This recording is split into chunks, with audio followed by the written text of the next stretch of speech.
Now, from WYDC TV, this is Big Fox News at 10. Remnants of Ida wreaking havoc across parts of the Northeast. More than 20 people have been killed in several states. At least 8 of them died in New York City from flooding in their basements. More on this historic flooding coming up. Good evening, I'm Anna Manuel. New York renters will have a little more time to pay back rent as the New York State Assembly extended the state's eviction moratorium. However, the state's largest landlord association is unhappy with this bill.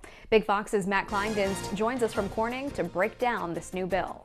Good evening, Ann. The New York State Assembly extended the eviction moratorium for 4 more months, allowing for renters to apply for assistance. However, the Rental Stabilization Association is going to fight back against the moratorium. After being called back from recess, the New York State Assembly passed an extension to the state's eviction moratorium. Tenants will now be protected from eviction through January 15th. However, the extension has not received universal praise. And I will tell you, our first test was a total failure in our eyes. President of the Rental Stabilization Association, Joseph Strasburg, is ultimately in favor of extending the moratorium. However, he says the Hochul administration did not reach out to them for input on the bill. Strasburg argues the state should make it easier for tenants living in federal housing and on food stamps to access funds from the rental assistance program. You should automatically be able to participate in the program without the necessary paperwork to justify that your income is below a certain amount. He also advocates for provisions allowing owners to challenge hardship declarations. While that provision is listed in the bill, Strasburg argues that it's illusionary. It made the obligation on part of the owner to prove before you even have a hearing that you have a situation like that. That's not the way the law is when you're dealing with presumptions. Strasburg says the moratorium violates the Supreme Court's ruling and vowed to sue in order to block the measure. Sometimes what government does is overreaching.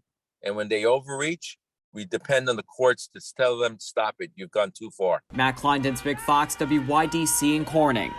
Crews in Pennsylvania are using boats to rescue people trapped in their homes by floodwaters. This was one of a number of active rescues today in Bridgeport, where people along the Schuylkill River are dealing with dangerous flooding.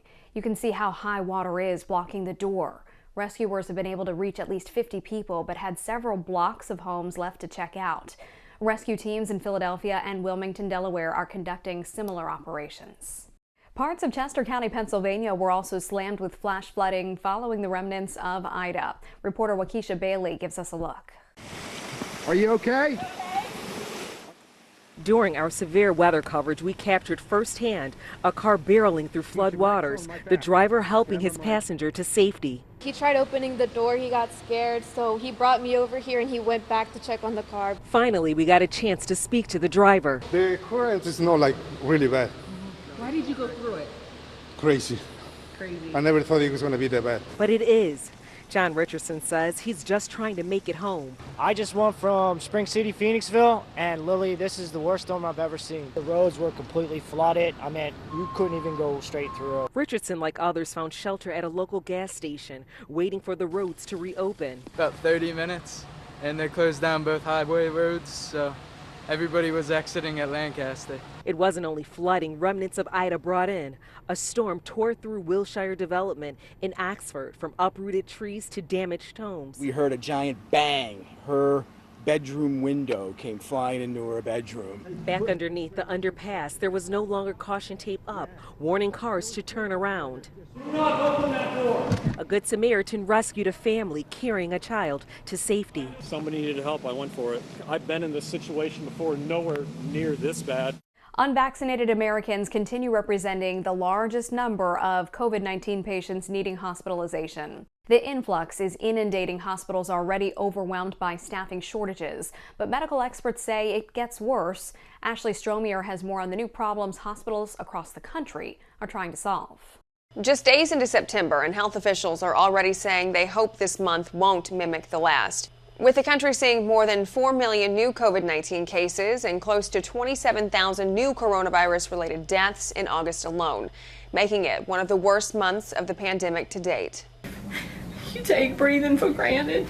But as the Delta variant continues, causing hospitalizations to spike, medical facilities nationwide are now facing a new concern, and that's oxygen shortages. Oxygen is a critical part of the care that hospitals are providing to try to fight the deadly disease and to save lives. The problem is forcing some cities to tap into their supplies of liquid oxygen used to treat drinking water.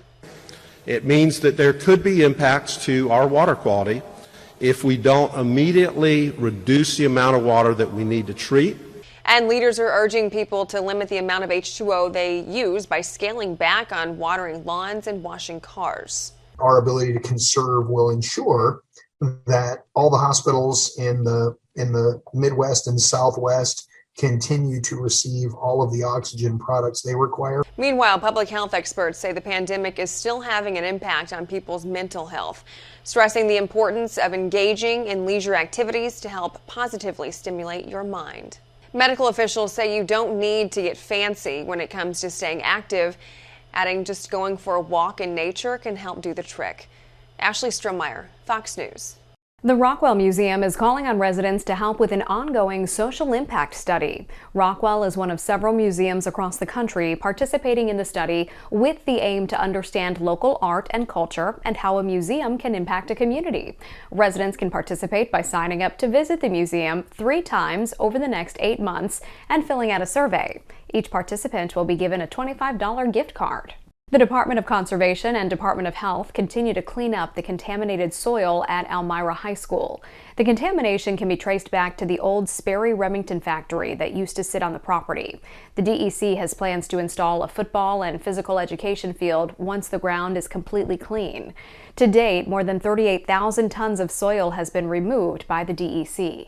Last night, the Supreme Court ruled they will not intervene in Texas yet. That is where the strictest law on abortion went into effect on Wednesday. Lauren Blanchard is outside the Supreme Court with the latest. Just before midnight Thursday, the Supreme Court justices quietly declined to stop a Texas abortion law by a 5-4 ruling. It came after loud protests in Texas when the heartbeat bill went into effect on Wednesday, banning abortions once a heartbeat is detected, typically around 6 weeks. The justices said it was likely not the last word on the issue. Dissenting Justice Sonia Sotomayor writing, "Last night, the court silently acquiesced in a state's enactment of a law that flouts nearly 50 years of federal precedents." The bill allows individuals to sue those who helped a patient gain access to an abortion, even offering a $10,000 incentive. And here we are 50 years later having to fight this fight all over again. We've already seen an uptick in the number of pregnant women seeking assistance. The debate now giving us a glimpse into what voters can expect to be a top ballot issue. The president calling the Texas law extreme. The vice president calling it an all-out assault on reproductive health. In Virginia, both gubernatorial candidates already campaigning on abortion laws. We need a governor who's focused on creating jobs and giving us good schools, not someone who wants to do my job. Terry McAuliffe, too extreme for Virginia. This fall, the Supreme Court will take up the issue again in a separate case. A law in Mississippi seeks to ban abortions after 15 weeks of pregnancy. Outside the Supreme Court, Lauren Blanchard, Fox News. More fallout from the U.S. withdrawal in Afghanistan. The Pentagon now says we may have to partner up with the Taliban to prevent terror attacks. Doug Luzader has more on that from Washington, as well as news of a phone call weeks ago between President Biden and the then president of Afghanistan. There will be efforts in Congress now to dissect how all of this actually played out. The Pentagon, meantime, is trying to figure out new ways to address terror threats in Afghanistan. As we continue to see images of Taliban fighters showing off all of the U.S. arms and equipment left behind, the top brass at the Pentagon gave their assessment of the final withdrawal of U.S. forces. It was heroic. It was historic. The Secretary of Defense described the U.S. airlift effort, but with so much uncertainty now in Afghanistan, we may now have to rely on the Taliban to help tamp down terror threats. In war, you do what you must in order to reduce risk to mission and force, not what you necessarily want to do. Any possibility of coordination against ISIS-K with them? It's possible. And we have learned more about a phone call in late July between President Biden and the then president of Afghanistan, Ashraf Ghani, shortly before the government there fell to the Taliban. According to a transcript of the call obtained by Reuters, Biden told Ghani, "I need not tell you the perception around the world and in parts of Afghanistan, I believe, is that things are not going well in terms of the fight against the Taliban. And there is a need, whether it is true or not, there is a need to project a different picture." Was the president in any way pushing a false narrative in that call with the Afghan president? I think it's pretty clear. Again, I'm not going to go into details of a private conversation, but what we saw over the course of the last few months is a collapse in leadership. And as many Afghans are resettled here in the U.S. and elsewhere, the administration now concedes that a majority of Afghans who held special immigrant visas were left behind. In Washington, Doug Luzader, Fox News. Jobless claims hitting their lowest levels since the pandemic first started, forcing global lockdowns last year. Today, the Labor Department reported first-time jobless claims totaled 340,000 for the week that ended on August 28th. That is the lowest level for initial claims since March 14th of 2020, when lockdowns due to the COVID-19 pandemic forced many out of work and led to a historic increase in claims being filed. The prior week's initial claims was 354,000. Still ahead tonight, grocery stores across Louisiana still dealing with a mad rush of people as many are shopping for food while some spend another night without power. Getting some food for some people that are no electricity as far as that. More on how stores are trying to keep up on restocking essentials following Hurricane Ida. Here's your local stock market update from Big Fox.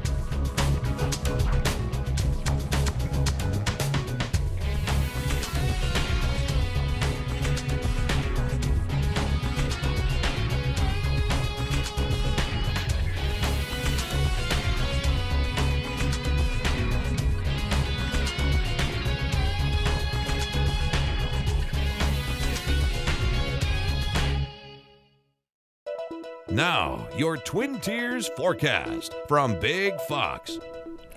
Tonight's Big Fox forecast is brought to you by William Mattar. Good evening, everyone. We did see some sunshine today and a little bit drier conditions thanks to a cold front that swept through our area, and Ida continues to pull away as well. High pressure continues to build in. It is bringing northeast winds, and that's going to keep things cool at least for another 24 hours. But there's another storm system that will be approaching from the west. That low is located still in the Dakotas, bringing torrential rain to that area, and the system will be moving in by the end of the weekend, so our rain chances will start to increase. But right now we're going to enjoy high pressure, and that's going to keep us dry and comfortable for your Friday. It may feel a little bit chilly too, but then I think it will start to really warm up out ahead of our next storm system. So here's a look at your Friday's planner.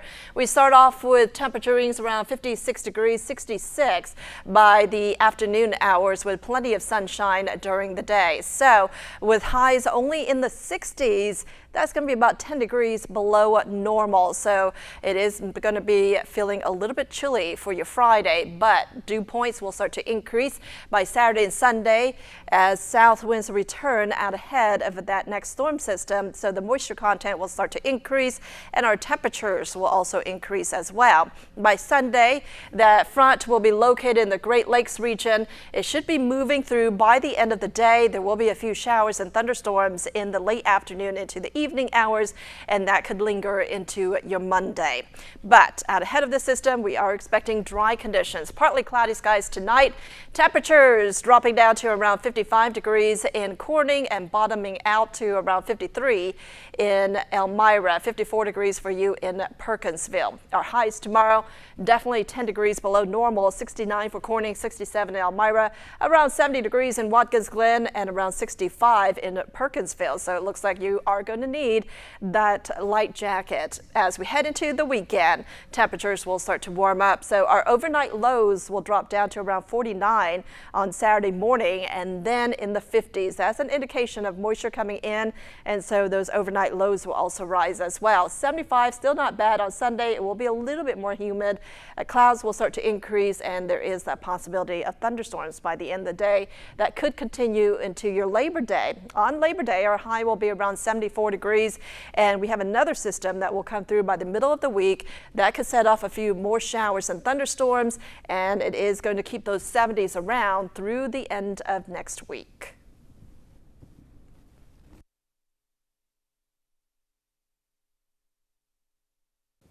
Grocery stores in Louisiana are still dealing with a rush as many people remain without power, and those stores are staying busy trying to restock the essentials. Taylor Rubach tells us how they're trying to keep up. A mad rush. Ice for my cooler. That's really what I want. Basics like bread and cold cuts. Customers piling in as workers sprint to get shelves restocked with bread while trucks unloaded pallets of water. So I work right across the street, so I jumped over here the minute I got off. Jennifer Doucette ran to the location on Drusilla Lane Wednesday. A quick errand, her life not as upended as many others. We kept power. It flickered a few times, so we're really lucky than most. Some of her family is not so lucky. I have to get some stuff for my in-laws. They don't have power. Going out Wednesday wasn't as bad as she thought. Running smoothly. All the registers are open. I didn't even wait in line. I walked up and got right in line.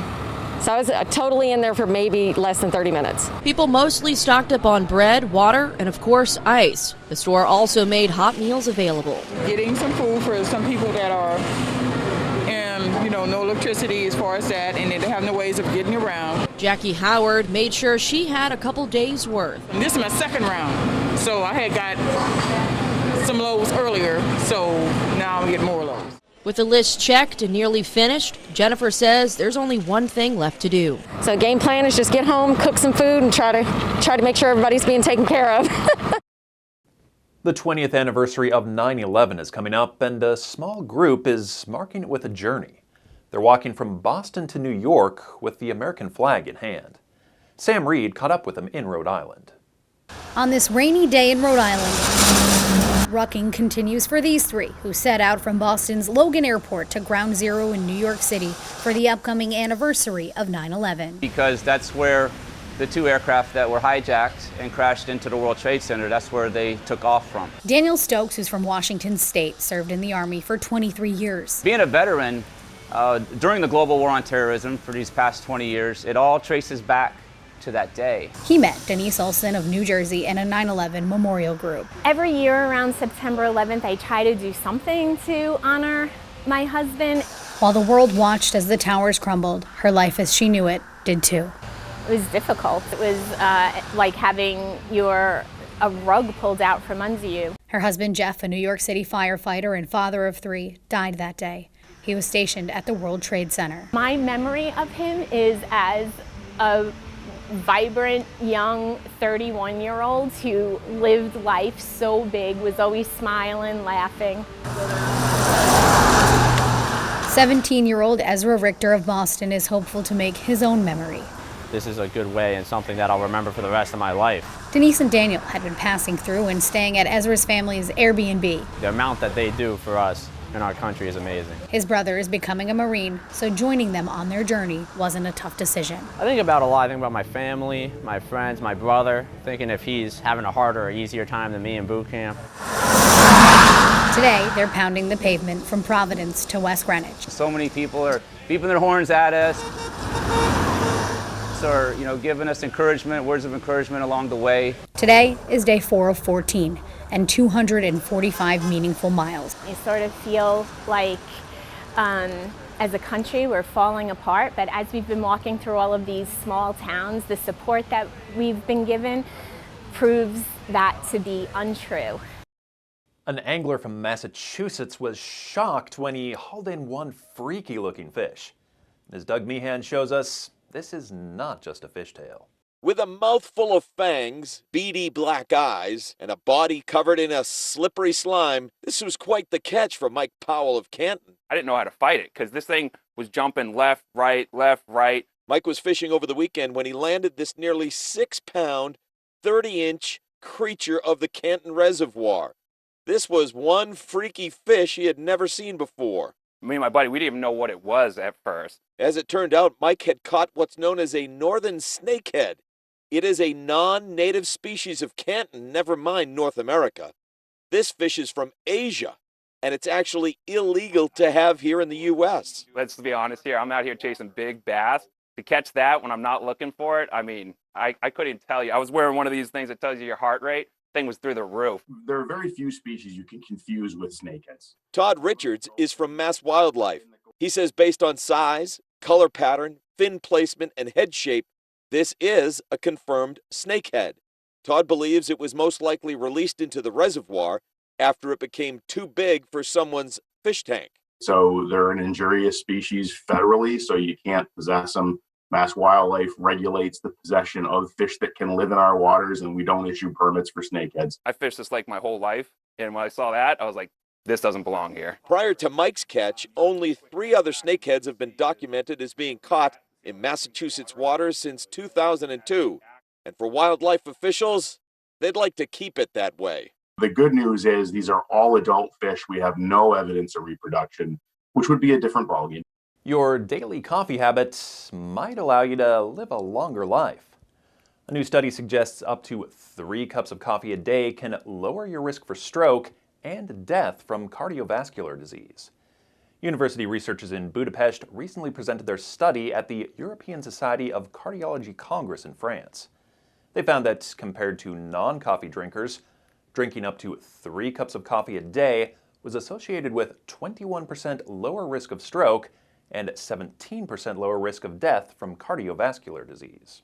Amazon is planning to hire 55,000 global employees in the coming months. This is the company's first hiring push since Andy Jassy took over as CEO in July. Amazon says it's adding 40,000 corporate and technology roles in the U.S. There are also thousands of jobs for hourly positions in operations. Just because most kids have to wear masks in school right now doesn't mean they can't smile. One child in the Kansas City area is taking his quick wit to heart and showing it off so everyone can see. Andres Gutierrez takes us into the mind of someone who's just looking for a good laugh. How does the music teacher unlock her room? How does she unlock it? A piano key. 8-year-old Charlie Hilton loves everything about a joke. What's the punchline?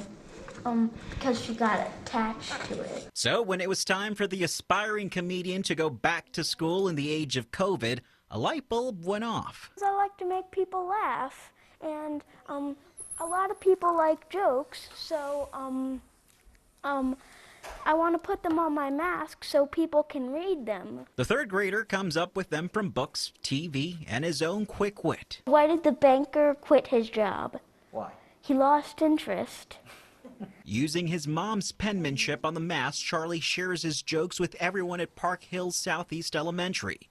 They're a hit with the cafeteria workers. One day I had to hold my Doritos in my mouth, mask on, just so they could read my joke.